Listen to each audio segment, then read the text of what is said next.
Les 8 et 9 avril dernier, pendant le Festival international du film des droits de l'homme, 2 jeunes étudiants belges ont présenté leur exposition photo sur une multinationale canadienne, Bankers Petroleum.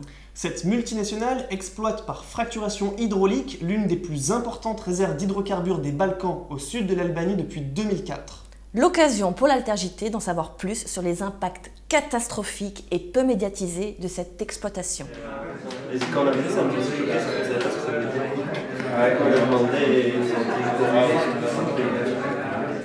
voilà, c'est vraiment pour montrer que... Notre exposition porte sur une entreprise d'exploitation de pétrole en Albanie. C'est une entreprise canadienne qui exploite le pétrole dans la région de Fier. Il faut savoir que cette exploitation est la première exploitation d'Europe occidentale en termes de réserve. L'Albanie, le premier puits a été découvert en 1918 et d'abord ça a été un matériel soviétique en fait, pendant l'époque communiste. Ensuite c'est les Chinois qui sont venus exploiter le pétrole et récemment en fait, depuis la fin de la dictature communiste, c'est donc l'entreprise canadienne qui a passé un contrat avec l'État albanais pour 25 ans d'exploitation du pétrole. Donc ils pratiquent la fracturation hydraulique. Ce qui fait polémique en fait c'est ça, c'est pour le gaz de schiste. On utilise la fracturation hydraulique et eux le font pour extraire le pétrole qui est enfoui très profondément dans la roche. Donc ils utilisent cette technique qui consiste à injecter d'une manière très puissante de l'eau, du sable et d'autres additifs pour fracturer la roche et libérer le pétrole. Il y a eu deux grosses explosions la semaine dernière qui ont, en fait, avec la pression du gaz, ont fait ressortir toute l'eau des nappes phréatiques d'une manière très violente.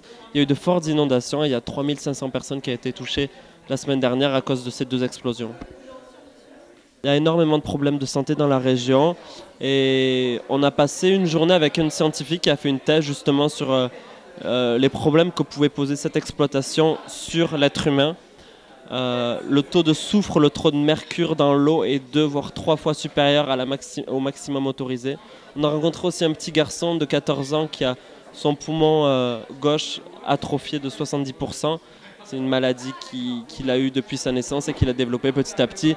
Et ça, c'est dû aux conditions dans lesquelles ils vivent et à l'eau qu'ils boivent tous les jours qui est complètement polluée. Il faut savoir qu'il y a des villages en fait, tout autour de cette exploitation. Les gens ont des puits de pétrole dans leur jardin. Et c'est quelque chose qui est presque intenable. C'est-à-dire qu'à la fin de la journée, quand on avait passé une journée sur le terrain, on avait des problèmes pour respirer, on n'était vraiment pas bien. Et ces gens vivent dans ces conditions H24. Si leurs enfants naissent là-bas, ils ne peuvent pas partir. C'est des populations qui sont finalement, c'est une région assez pauvre, assez agricole. Ils se nourrissent des fruits et légumes qu'ils cultivent dans la terre. Ils boivent l'eau qui sort de la terre et tout est pollué. Et l'Albanie est un pays assez particulier où le système politique est encore assez corrompu. Donc ils ne croient pas en l'injustice. Ils n'ont finalement absolument aucun moyen de recours. Ils n'ont pas envie de toute façon de faire un recours parce qu'ils savent qu'ils vont perdre. Et donc ils sont finalement assez fatalistes.